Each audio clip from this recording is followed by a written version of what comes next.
Hello, hello, hello. So today we are going to be talking about how to get a client to yes. And I know a lot of content online is talking about where to find potential clients, right? How to connect with them, where to find them, all of that good stuff. But not a lot of people talk about the next step in the process, which is actually getting them to a yes, which is actually getting them to buy from you. And this is really important because I talk to a lot of newer entrepreneurs in the space or people who are trying to grow and scale their business, and they're having conversations, they're finding new potential clients, they're talking to them, but they're not converting and they're just really struggling to convert.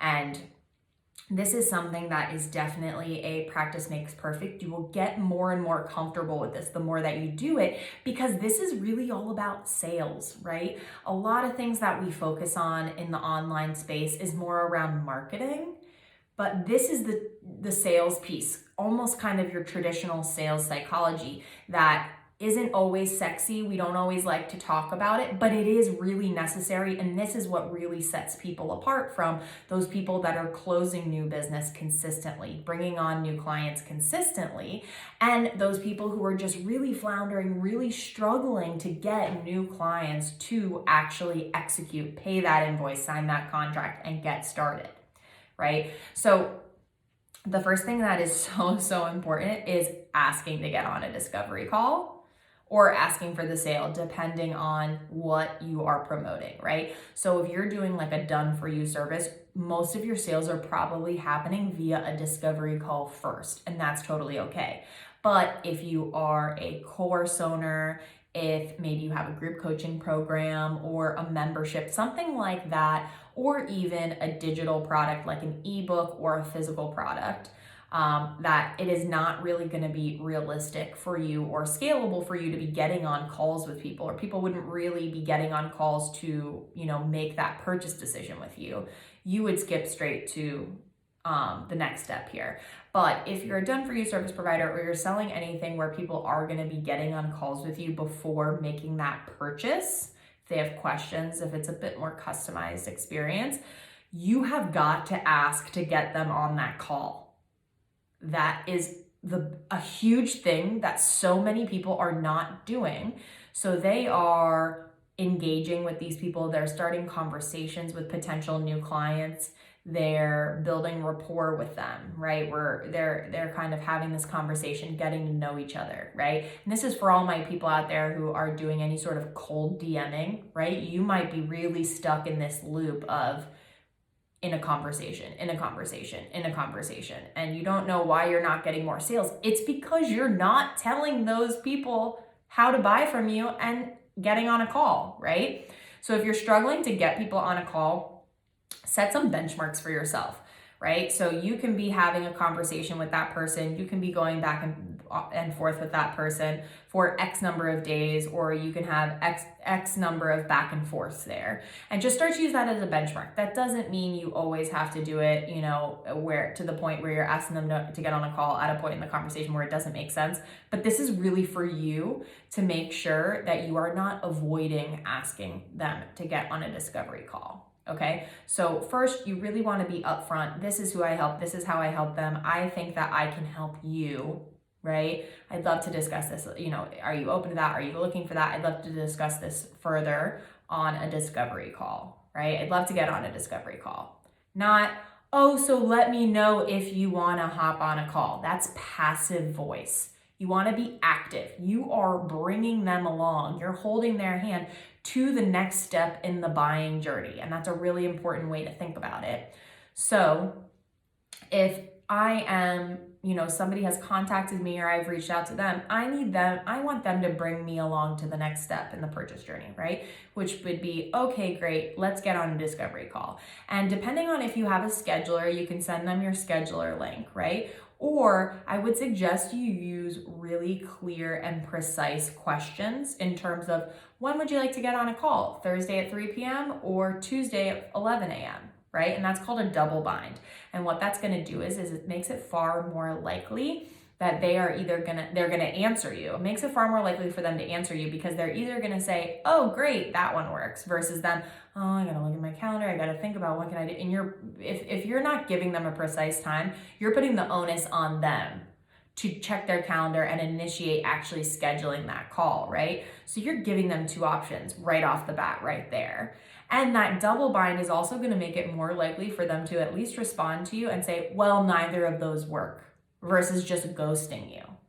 So if you have a scheduler, you can use that scheduler link, or you can use this double bind strategy, but get them on that call. Make sure you are asking that call. You're not just having endless conversations with people for no reason that they're never going anywhere, right? If it seems like they are an ideal potential client for you, okay?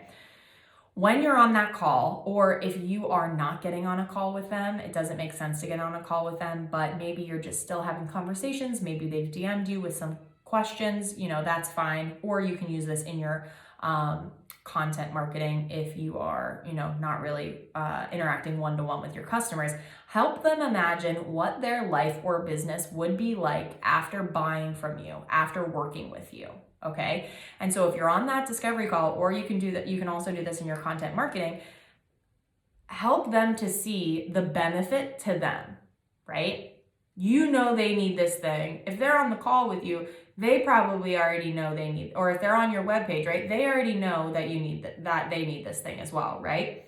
But bring them further along. Help them to start to imagine what it's going to be like after they've made that purchase. What benefits are they going to see? How is it going to make their life or their business easier or better, right?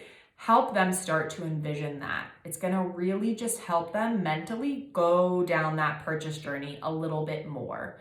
And this is a great opportunity for you to say things like, well, we charge flat rate because then you can always, budget for us. You never have to worry about it. Or we have weekly calls, or, you can talk through maybe some of the benefits that you have and how that relates to how it's going to make their life or their business better and easier, right?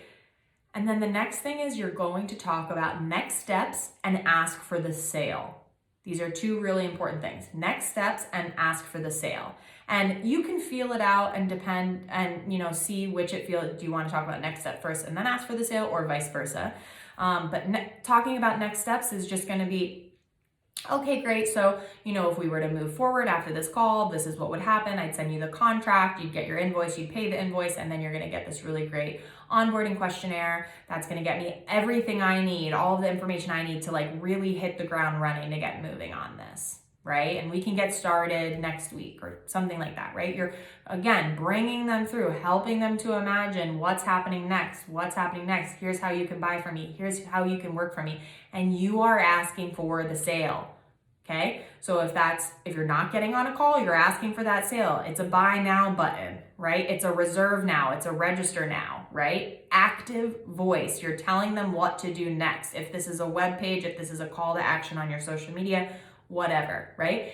If you're on a discovery call, you are asking for the sale. Great. It seems like we would be a really great fit to work together based on what you said on this call, blah, blah, blah. You can talk, kind of reiterate what you discussed on that call. I would love to work with you. Do you want to get started? Are you ready to go ahead and get started? I think that this would be a really great fit. When would you like to start? So not, so just let me know if you want to get started. It's do you want to? When do you want to? It's that active voice, because again, they're going to be more likely to answer in the, yes, great, I do want to move forward. Okay, you're going to tell me the next steps. Or, well, no, I don't think I really want to. And that is the key, because you want them to give you any objections on that call so that you can talk through any objections with them on that call, versus trying to talk about those objections later via email. It doesn't work. It's not as effective. You want to be able to talk through any of their concerns, anything like that on that call. And that's why you have to ask for the sale and tell them the next steps. And then if they're like, okay, gotta think about it. Okay, great. Follow up. Make sure you are following up. This is so key. So many of you are only following up. Follow up at least 3 to 4 times, at least, or you are leaving money on the table. Okay, I cannot stress enough make sure you are following up. So I hope this was helpful. I hope this was actionable. If you have any questions, shoot me a DM and I will see you next time.